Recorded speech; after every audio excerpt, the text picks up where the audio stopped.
여러분 안녕하십니까? 광주 MBC 뉴스데스크입니다. 청약통장은 오랜 기간 서민들이 내 집을 마련하는 가장 인기 있는 수단의 하나였습니다. 그렇지만 고금리 여파에다 신규 분양에 대한 기대치가 낮아지면서 청약통장의 인기가 시들해지고 있습니다.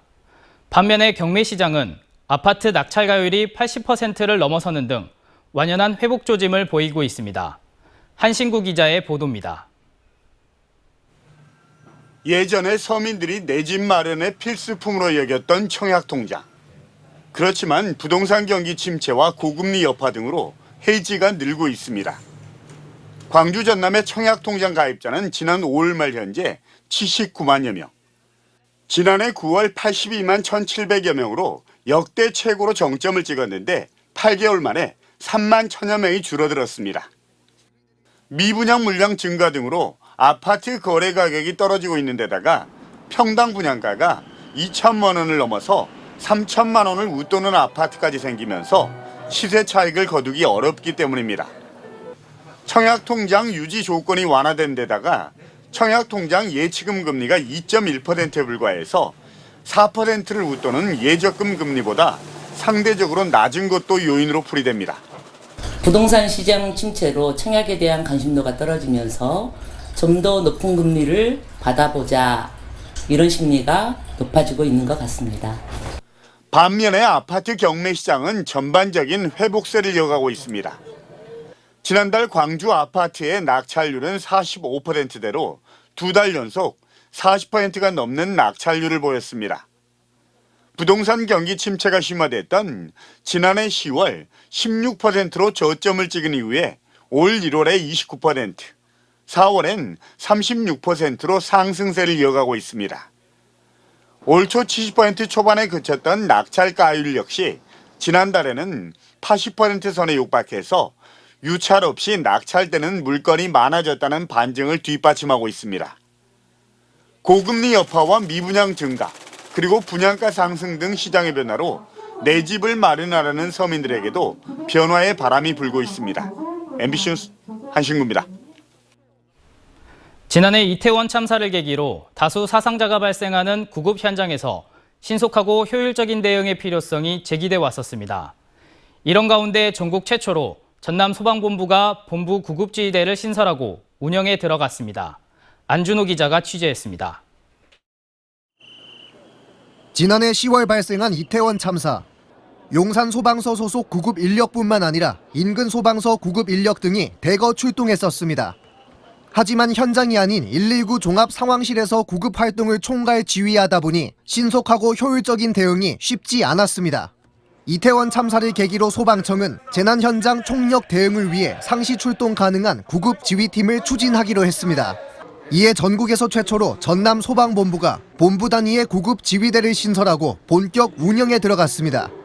24시간 출동 태세를 갖추고 대형 재난이 발생하면 출동해 일사불란한 현장 지휘와 통제 역할을 수행하게 됩니다. 다수 사상자가 발생하는 재난 현장에서 보다 신속하고 효율적인 방식으로 대응하기에 최선을 다하도록 하겠습니다. 구급 지휘대 인원은 6명으로 다수 사상자 관리를 위해 임시 의료소 설치 운영을 총괄하며 재난 응급 의료 지원 관리 업무도 맡습니다. 새롭게 출범한 본부 구급 지휘대에는 응급구조사 1급 자격과 간호 자격을 갖춘 대원들이 선발됐습니다. 평상시에는 보다 향상된 구급 서비스 제공을 위해 각 소방서 119 구급대 교육과 훈련도 담당하게 됩니다. 현장에서 저희가 지휘, 통제 또는 우리 역할을 해줌으로써 구급대원들의 어떤 보호막이 될 수도 있고요. 전남 소방본부는 다수 사상자 현장 대응 역량을 높이기 위해 재난 상황을 가정한 훈련도 더욱 늘려나가기로 했습니다. MBC 뉴스 안준호입니다. 오늘 오전 11시 반쯤 광주시 남구 박림동의 한 주택에서 지붕이 무너지는 사고가 발생했습니다. 주방 위쪽 지붕이 무너졌고 방 안에 있던 70대 거주자는 즉시 대피해 인명피해는 발생하지 않았습니다. 남구청은 추가 붕괴 위험이 있는 것으로 보고 거주자와 주변 5개 가구를 위한 임시 대피소 마련을 검토하는 한편 정확한 사고 경위를 조사하고 있습니다. 광주와 전남 지역은 모레까지 흐리고 비가 계속 내리겠습니다. 오늘부터 모레까지 광주와 전남 지역의 예상 강수량은 50에서 100mm이며 많은 곳은 150mm 이상 비가 내릴 것으로 보입니다.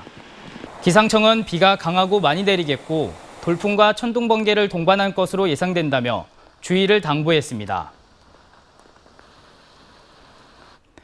구청에서 방화소동을 벌인 50대에게 실형이 선고됐습니다. 광주지법 형사사독 이광원 부장판사는 지난 5월 광주 동구청에서 인화성 물질에 불을 붙이겠다며 소동을 피워 특수 공무집행 방해 혐의로 기소된 50대에게 징역 1년을 선고했습니다.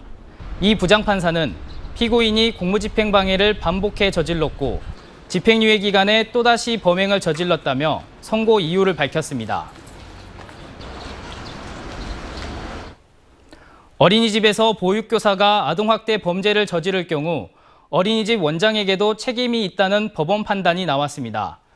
광주지법 형사 1부 김평호 부장판사는 보육교사가 아동학대 범죄를 저질러 이에 대한 책임으로 1심에서 200만 원 선고유예 판결을 받은 어린이집 원장의 항소를 기각했습니다.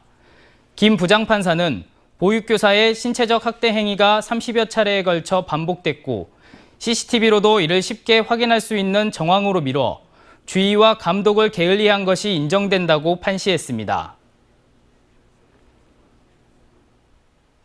영광군이 한빛원전의 원전 냉각 수용 해수 사용을 위한 공유수면 사용 재신청에 대해 3개월만 허가했습니다. 최근 한빛원전은 공유수면 약 6만 제곱미터를 2042년까지 19년간 사용하게 해달라며 공유수면 조명 허가를 재신청한 것으로 알려졌습니다. 영광군은 3개월 재허가 조건으로 안전성에 대한 우려를 불식시킬 수 있도록 설명회를 하라는 단서를 단 것으로 전해졌습니다. 정부와 대학 등이 밥값을 일부 부담해 대학생이 1,000원에 식사하도록 하는 1,000원의 아침밥에 광주시도 일부 예산을 지원하기로 했습니다. 지원 대상은 전남대학교와 광주과학기술원, 광주여대 등 5개 대학입니다. 광주시는 오는 2학기부터 한 끼에 1,000원씩 4만 9천 끼에 해당하는 예산을 지원할 예정이라고 밝혔습니다. 광주시민과 함께하는 제3회 명인명창 명무전 신명이 지난 21일 빛고울 시민문화관에서 펼쳐졌습니다. 사단법인 아시아민족음악교류협회가 주최한 이번 공연은 대금과 아쟁, 가야금 병창과 판소리 등 각 분야에서 경지에 오른 지역 출신 명인들이 한자리에 모여 국악 한마당을 선보였습니다. 언제 어디서나 내 손 안의 뉴스. 광주 MBC 뉴스 유튜브 구독으로 함께하세요.